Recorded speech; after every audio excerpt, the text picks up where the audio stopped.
first thing is giving people the understanding that there is an evidence base that supports the answer to the question, why do we do what we do, and why do we not do what we need to do so that we can be who we would like to be and have what we would like to have in our lives? What is it that takes us off track, right? So we know a lot about the neuroscientific, endocrinologic, and somatic reasons as a system why we do go off track. And it's useful for people to know that because we can intervene very directly on some of those things. Neuroscience teaches us that we can use our minds to change our brain. And then when we use our minds to change our brain, our minds change.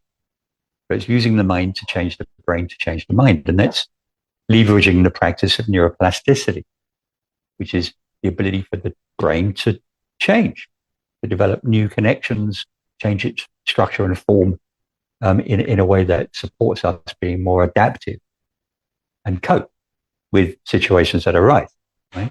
Fundamentally, the brain, and we call that, or that is called experience-dependent neuroplasticity. That's changing the brain depending upon our experience. But we can modify our experience through the way that we think and feel about our experience, and we can practice different thoughts and feelings about our experience, which then change the mind, change the brain to change the mind.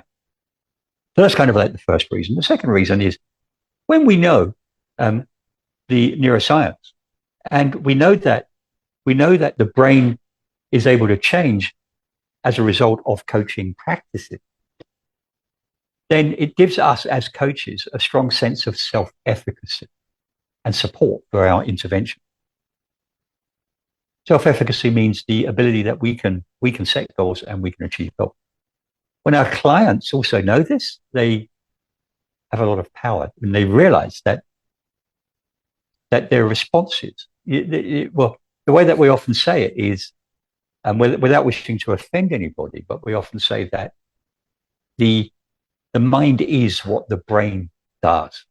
The mind is what the brain does. So if we can train our brains to do different things, then our mind changes, and when our mind changes, our emotional responses also change. And emotions drive behavior, and so our behaviors also change. And it can happen at quite a deep level. So knowing neuroscience means that we also, or knowing the neuroscience that we teach, means that we also know that we can change things that we felt before, or until recently we felt were unchangeable. We know that we can change things that we have been doing even since we were 6 years old, if we want to. We just need to have the will and the skill. That's kind of the second major reason why we like to include neuroscience in our program. And of course, we don't go deep into brain science. We just give you enough to give you a sense of self-efficacy and power over what you're doing, and know that you can have power over yourself.